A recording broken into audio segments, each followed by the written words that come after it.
السلام علیکم ورحمۃ اللہ وبرکاتہ۔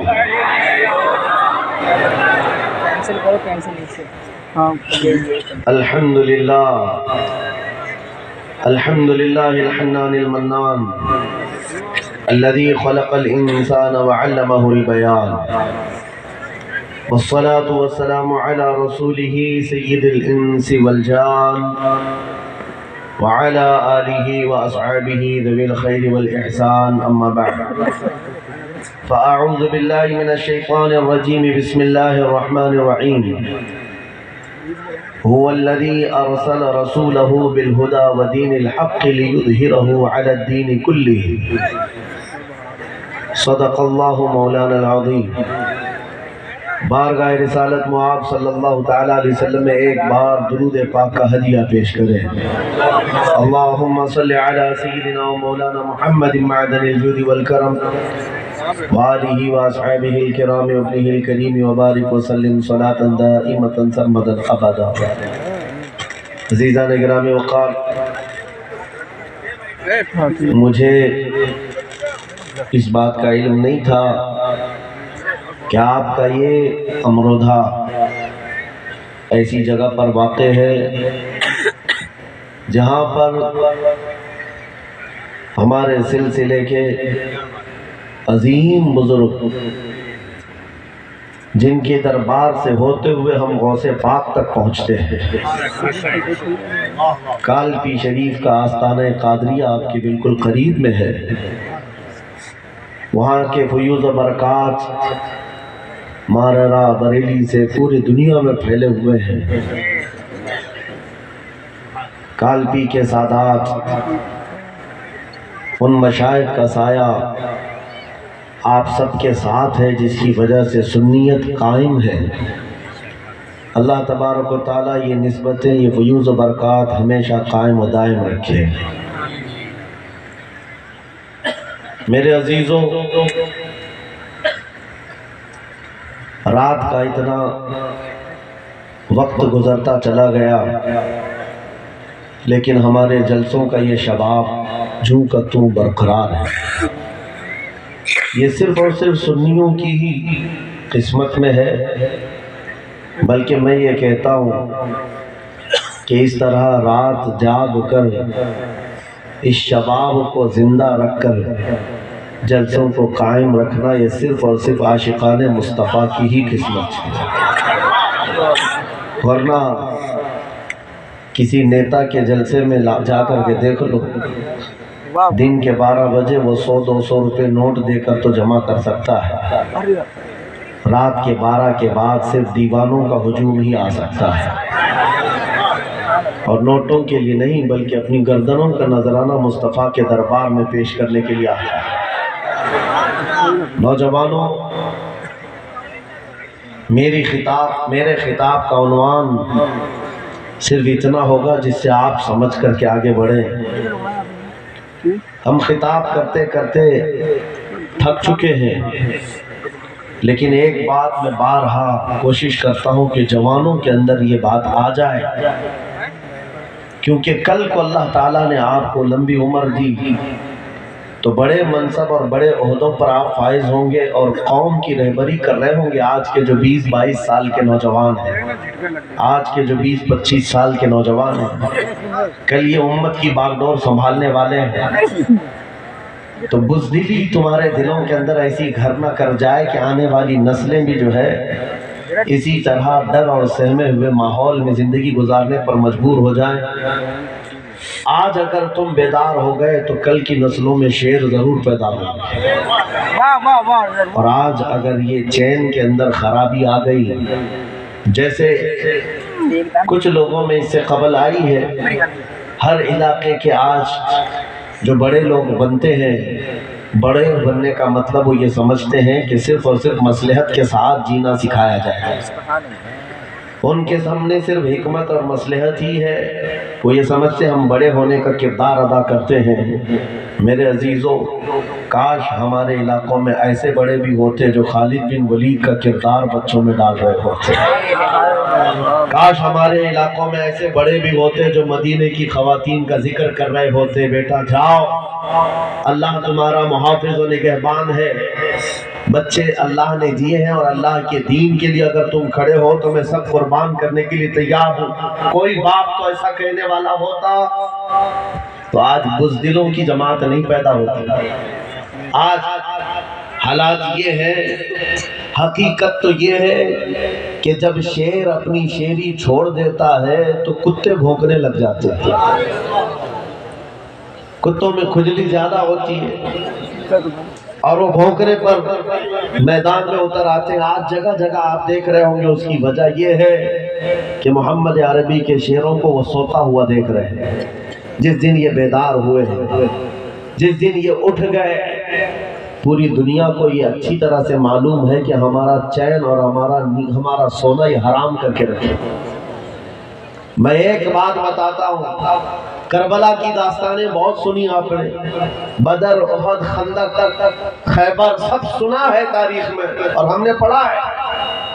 لیکن آج ریئل لائف میں آپ کی اسی موجودہ زندگی میں آنکھیں اٹھا کر کے دیکھ لو، ایک چھوٹا سا علاقہ ہے غزہ فلسطین کا، جہاں کی آبادی بہت چھوٹی سی ہے اور ایسے نہرتے ہیں کہ چاروں طرف سے ان کے لیے نہ مدد ہے نہ حمایت ہے، بلکہ پابندیاں، ایسی کڑی پابندیاں کہ آپ جی نہیں سکیں گے. ان کڑی پابندیوں کے ساتھ پچھلے 70 سال سے وہ ان مشقتوں کو جھیل رہے ہیں. مقابل میں کون کھڑا ہے جانتے ہیں؟ وقت کا سپر پاور، جس کے پاس پیٹرول میزائل کی کوئی کمی نہیں، جو پوری دنیا میں دادا گیری کرنے میں مشہور ہے. امریکہ سے لے کر یورپ اور نہ جانے کتنے ممالک ایک ساتھ کھڑے ہیں. کیا کبھی آپ یہ نہیں سوچتے؟ ہماری آنکھیں تو بہتی ہیں، درد تو ہوتا ہے، تکلیف تو ہوتی ہے، لیکن پراؤڈ فیل بھی ہوتا ہے کہ اتنے سارے کتے اگر بھونک رہے ہیں تو ایک چھوٹے سے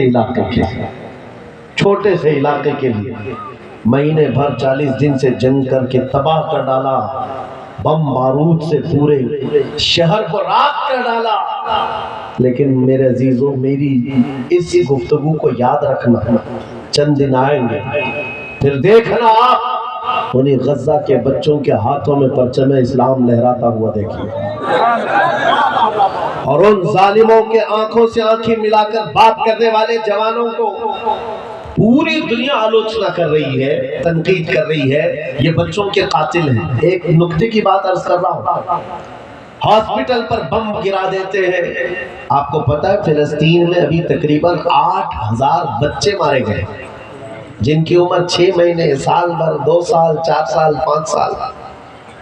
بچوں کو کوئی بھی نظام سے تعلق رکھنے والا ہو رحم کی نظر سے دیکھتا، کسی بھی دھرم والا ہو. لیکن یہ ظالم کیوں بچوں کو مار رہے ہیں پتہ ہے؟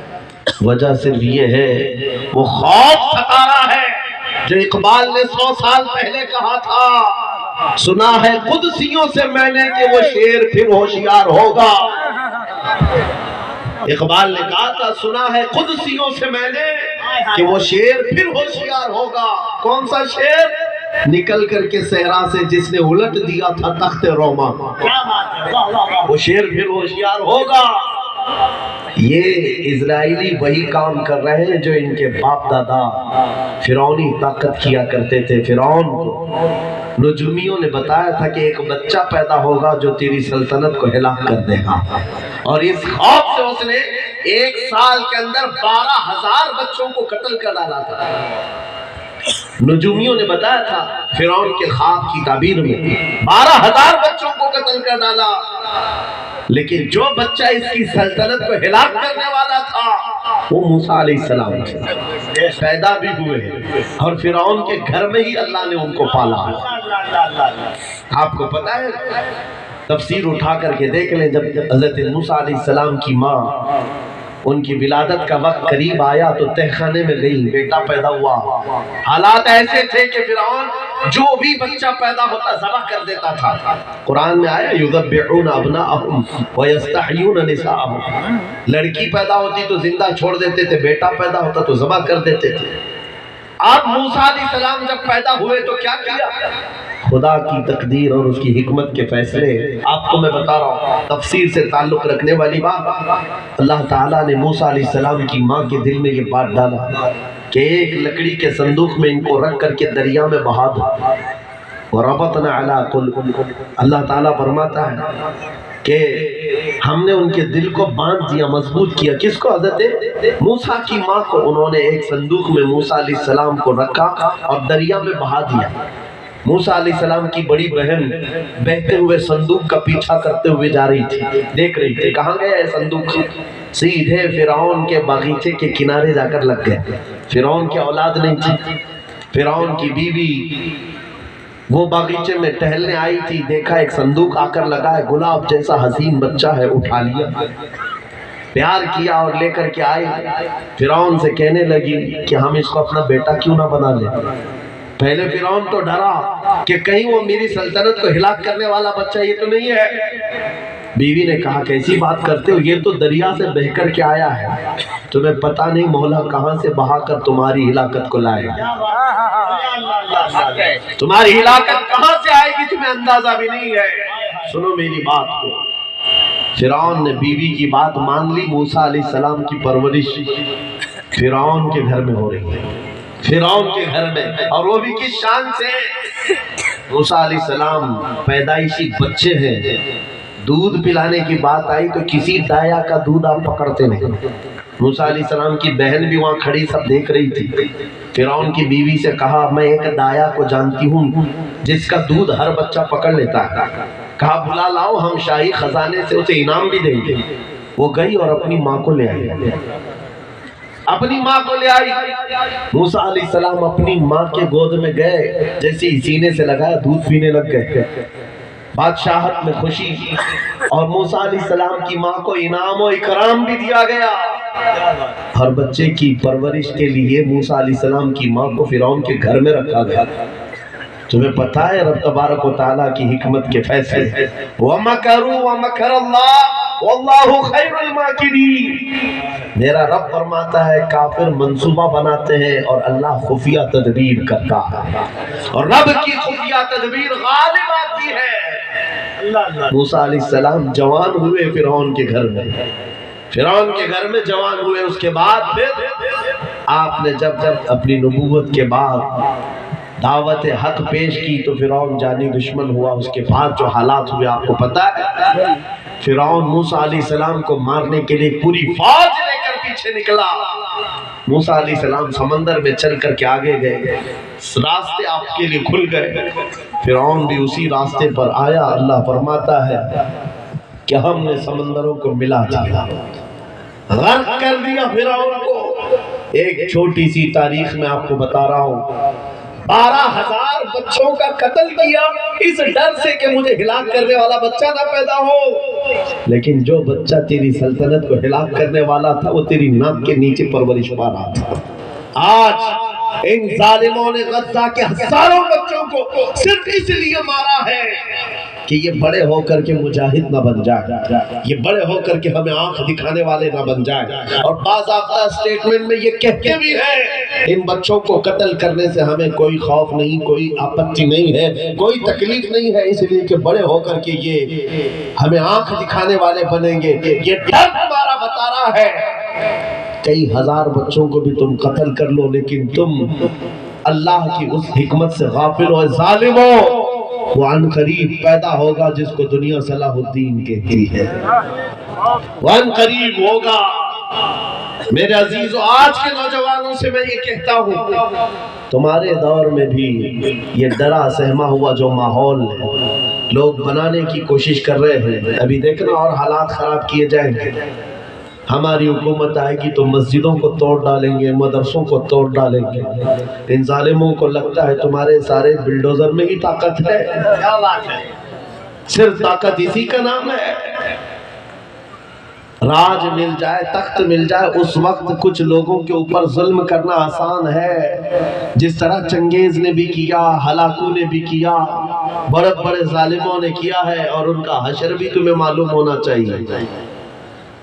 انشاءاللہ وہ وقت آئے گا جب خس و خاشاک کی طرح تم بہا دیے جاؤ گے، اخباروں میں تمہارا نام تک نہ ہوگا، اور اگر کچھ باقی رہے گا تو کیا رہے گا؟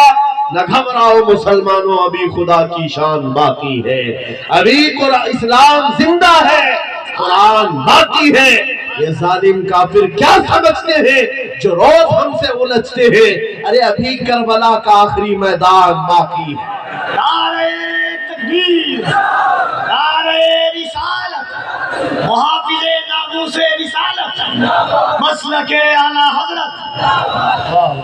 نوجوانوں، اس یقین کے ساتھ اور ایمان کے ساتھ اپنی زندگی کو آگے بڑھاؤ۔ خدا را میں تم سے کہتا ہوں، اگلے دنوں کے بعد جب تمہارے امتحان کا وقت آئے گا، ہر استاد اپنے بچے کو امتحان کی تیاری کرا رہا ہوتا ہے۔ بیٹا سوالات ایسے آئیں گے، ٹائم اتنا ہوگا، اسکواڈ بھی ہوں گے، چیک کرنے والے ایگزام ہال میں بار بار آئیں گے، تمہیں دیکھیں گے۔ اس وقت تم خوف سے اپنے ہاتھ میں کپ کپی نہیں پیدا کرنا، دل کو جمانا اور اپنا امتحان مکمل کرنا، یہ ہر استاد اپنے بچوں کو تلقین کرتا رہتا ہے۔ عزیزان گرامی وقار، اس منبر نور سے میں آپ کو اس بات کی تلقین کر کے جاتا ہوں، امتحان کی گھڑی عنقریب آنے والی ہے، آپ کے ساتھ بھی، اور جو امتحان تمہارا ہوگا وہ استقامت کا امتحان ہوگا، تمہارے ایمان پر جمے رہنے کا، تمہارے ڈٹے رہنے کا امتحان ہوگا۔ دیکھنا بہت سارے پارٹی بدل لیں گے، بہت سارے مصلحتوں کی پردوں میں چھپ جائیں گے، بہت سارے لوگ کسی کی دھوتی میں پناہ لے رہے ہوں گے، کوئی کسی کی ساڑی میں پناہ لے رہا ہوگا، لیکن جو عاشق مصطفیٰ ہے وہ بڑھ چڑھ کر کے یہ اعلان کرنا ہوگا، اپنا سب کچھ گنبد خضرا کل بھی تھا، اور میرے نبی سے میرا رشتہ کل بھی تھا، اور بس اس بات کے ساتھ تمہیں جمے رہنا ہے، یقین کے ساتھ، اعتماد کے ساتھ۔ عزیزان گرامی اوقات، کون سی ایسی طاقت ہے، کون سی ایسی قوت ہے جس نے اسلام کو ختم کیا یا ختم کرنے کی طاقت رکھتی ہے؟ اللہ کریم جل شانہ خود قرآن پاک میں فرماتا ہے، یریدون لیطفئوا نور اللہ بافواہہم ویأبی اللہ الا ان یتم نورہ۔ اللہ فرماتا ہے یہ ظالم اپنے منہ کے پھونکوں سے اسلام کے چراغ کو بجھانا چاہتے ہیں، اور اللہ تبارک و تعالیٰ اس چراغ کو مکمل کر کے رہے گا۔ دین اسلام، ابھی آپ سن رہے تھے، اسلام تھا، اسلام ہے، اس کے ساتھ کچھ نہیں ہونا ہے، آپ کا امتحان ہونا ہے۔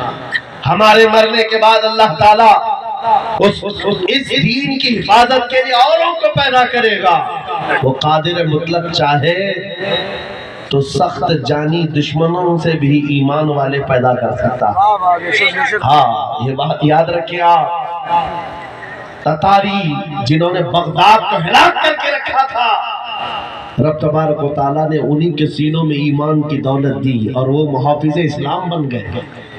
ہمارے دور میں بھی جتنے آتنک مچا رہے ہیں، کل ان کے بچے یہ نعرہ لگائیں گے، اسلام تھا، اسلام ہے، اسلام ہاں، جتنے آتنکوادی ہیں سب نعرہ لگائیں گے انشاءاللہ۔ آپ انتظار کریں اس بات کا، لیکن تم اپنے امتحان میں جمے رہو، ڈٹے رہو۔ اگر تم نے نبی پاک صلی اللہ علیہ وسلم کے اس دین کے ساتھ، اس شریعت کے ساتھ ناانصافی کی تو کل میرے آقا کو کیا جواب دو گے؟ کل میدان قیامت میں تمہیں کھڑے ہونا ہے، حضور پاک صلی اللہ تعالیٰ علیہ وسلم کی بارگاہ میں جواب دینا ہے۔ اگر میرے آقا نے پوچھ لیا کہ جس وقت میری شریعت پر حملے ہو رہے تھے، جس وقت میرے دین کو کتے نوچنے کی کوشش کر رہے تھے، اے نوجوان بتا تو میری سنتوں کے ساتھ کتنا عمل کر رہا تھا، تم کیا جواب دو گے؟ آقا میں آپ کی داڑیاں نکال کر کے گٹر نالیوں میں پھینکتا تھا، میں یہودیوں اور عیسائیوں کے طریقوں پر چلتا تھا، کیا تم نبی پاک کو یہ جواب دو گے؟ آقا رات بھر میں گانے سن کر کے سوتا تھا، صبح فجر کی نماز قضا کرتا تھا، یہ جواب دو گے؟ کیا جواب دو گے؟ آپ کے پاس اگر جواب نہیں دینے کی طاقت ہے تو آج ہی بدل ڈالو، زندگی بدل ڈالو، آج انقلاب لے آؤ، دیکھنا میں اکثر یہ باتیں کہتا ہوں، نہ میں چاقو چھری کی بات کرتا ہوں، یہ تو شاید لوگ تلوار اٹھانے کی بھی بات کرتے ہیں، ہاں یہ کہتے بھی ہیں سمجھوتا نہیں ہوگا تلوار اٹھ جائے گی، میں تو تلوار کی بھی بات نہیں کرتا۔